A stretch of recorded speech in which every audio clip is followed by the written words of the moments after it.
रामायण की कथा तो सभी ने सुनी या पढ़ी होगी, जिसमें श्री राम और माता सीता के जीवन से जुड़े पहलुओं को दिखाया गया है।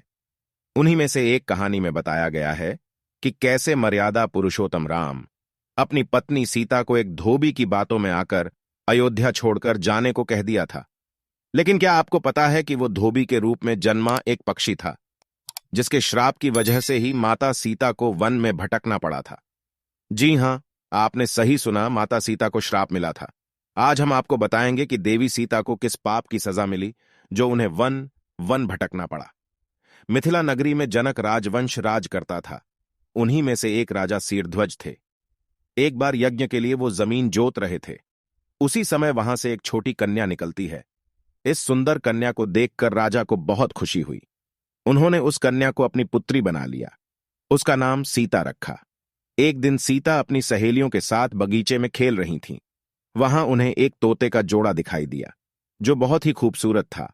वे दोनों पक्षी एक पर्वत की चोटी पर बैठकर बातें कर रहे थे कि पृथ्वी पर श्री राम नाम से विख्यात एक बड़े सुंदर राजा होंगे। उनकी महारानी का नाम सीता होगा। श्री राम सीता के साथ कई वर्षों तक राज्य करेंगी। धन्य है वे जानकी देवी और धन्य है वे श्री राम। तोते की ऐसी बातें सुनकर सीता ने सोचा कि ये दोनों तो मेरे ही बारे में बातें कह रहे हैं। इन्हें पकड़कर मैं इनसे अपने जीवन से जुड़ी सारी बातें पूछ सकती हूं। इसीलिए उन्होंने अपनी सहेलियों से उन दोनों पक्षियों को पकड़कर लाने को कहा। उनकी सहेलियां उस पर्वत पर गईं और दोनों पक्षियों को पकड़कर ले आईं। माता सीता उन पक्षियों से कहती हैं कि तुम दोनों बहुत सुंदर हो, देखो, डरो नहीं, मैं तुम्हें कोई नुकसान नहीं पहुंचाऊंगी। तुम बस मुझे ये बताओ कि तुम कौन हो और कहां से आए हो। राम कौन है और सीता कौन है, तुम्हें उनके बारे में कैसे पता है? माता सीता के पूछने पर दोनों पक्षी बताते हैं कि एक बहुत विख्यात महर्षि वाल्मीकि हैं। हम दोनों उन्हीं के आश्रम में रहते हैं। महर्षि ने रामायण नाम का एक ग्रंथ लिखा है, जिसका पाठ उन्होंने अपने शिष्यों को भी कराया है।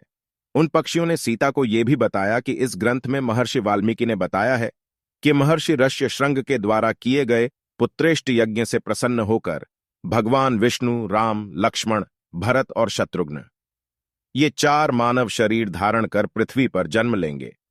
बड़े होने पर श्री राम महर्षि विश्वामित्र और अपने छोटे भाई लक्ष्मण के साथ हाथ में धनुष लिए मिथिला आएंगे और शिव जी के धनुष को तोड़कर सीता से विवाह करेंगे। फिर उस पक्षी के जोड़े ने कहा, हे सुंदरी, हमने तुम्हें सब कुछ बता दिया, अब हमें छोड़ दो, हम जाना चाहते हैं।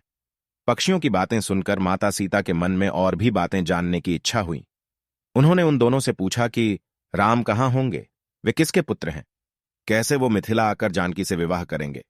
नरतोता बोला कि श्री रामचंद्र का मुख कमल के समान सुंदर, नेत्र बड़े बड़े और खिले हुए, नासिका ऊंची, पतली भुजाएं, गला शंख के समान होगा। मैं उनका क्या वर्णन करूं, जिनके गुणों का बखान 100 मुख वाला भी नहीं कर सकता। दोनों पक्षी कहते हैं कि जानकी देवी धन्य है, जो जल्द ही रघुनाथ जी की पत्नी बनकर उनके साथ कई वर्ष तक राज करेंगी। लेकिन तुम कौन हो? पक्षियों की बातें सुनकर सीता ने कहा कि जिसे तुम लोग जानकी कह रहे हो, वो मैं ही हूं। माता सीता उन्हें कहती हैं कि मैं तुम दोनों को तभी छोड़ूंगी जब श्री राम यहां आकर मुझसे विवाह करेंगे। तब तक तुम दोनों आराम से मेरे घर में रह सकते हो। ये सुनकर मादा तोता जानकी से कहती कि हम वन के पक्षी हैं, हमें घर में सुख नहीं मिलेगा। मैं गर्भवती हूं, मुझे जाने दो, मैं अपने स्थान पर जाकर बच्चे पैदा करूंगी। आप चाहें तो उसके बाद मैं फिर से यहां आ जाऊंगी। उसके कहने पर भी सीता जी ने उसे नहीं छोड़ा। तब उसके पति यानी नर तोते ने कहा, सीता, मेरी पत्नी को छोड़ दो, वो गर्भवती है। जब ये बच्चों को जन्म दे देगी तब उसे लेकर मैं फिर तुम्हारे पास आ जाऊंगा। तब माता सीता ने कहा, तुम आराम से जा सकते हो, लेकिन ये मुझे बहुत पसंद है। तुम घबराओ नहीं, मैं इसकी अच्छे से देखभाल करूंगी। जब सीता ने उस मादा तोते को छोड़ने से मना कर दिया, तब वो पक्षी दुखी हो गया। पक्षी दोबारा सीता जी से निवेदन करता है कि मैं अपनी पत्नी के बिना जिंदा नहीं रह सकता, इसलिए इसे छोड़ दो। माता सीता, तुम बहुत अच्छी हो, मेरी प्रार्थना मान लो। इस तरह उसने बहुत समझाया, लेकिन सीता ने उसकी पत्नी को नहीं छोड़ा। तब मादा पक्षी ने क्रोध में सीता को श्राप दिया कि अरे, जिस प्रकार तू मुझे इस समय अपने पति से अलग कर रही है, वैसे ही तुझे भी स्वयं गर्भवती की अवस्था में श्री राम से अलग होना पड़ेगा। कुछ दिन बाद पति से बिछड़ने के दुख में मादा पक्षी के प्राण निकल गए। पत्नी की मौत हो जाने पर नर पक्षी दुखी हो गया। फिर वो सीता जी से बोला कि मैं मनुष्यों से भरी श्री राम की नगरी अयोध्या में जन्म लूंगा। मेरे ही कारण तुम्हें पति के वियोग का दुख उठाना पड़ेगा। ये कहकर वो वहां से उड़ जाता है। कुछ साल बाद उसका जन्म अयोध्या में धोबी के घर हुआ। उस धोबी के कारण ही सीता जी का अपमान हुआ। उन्हें अपने पति श्री राम से अलग होना पड़ा। उस तोते का श्राप ही सीता जी के पति श्री राम से बिछड़ने का कारण बना। इसीलिए जब माता सीता गर्भवती थीं तो उन्हें भी पति से दूर वन में रहना पड़ा था। दोस्तों, आपने अक्सर लोगों को कहते सुना होगा कि हमें हमारे कर्मों का फल हमें यहीं मिलता है। इस कहानी से यह बात सिद्ध भी हो जाती है कि कर्म के फल से कोई भी नहीं बच सकता। फिर चाहे वो भगवान राम हो या माता सीता, सभी को अपने कर्मों का फल भोगना पड़ता है। तो दोस्तों, वीडियो अगर पसंद आया हो तो वीडियो को लाइक और चैनल को सब्सक्राइब कर दे। आपका एक लाइक शेयर हमें आपके लिए नए वीडियो लाने के लिए प्रेरित करता है।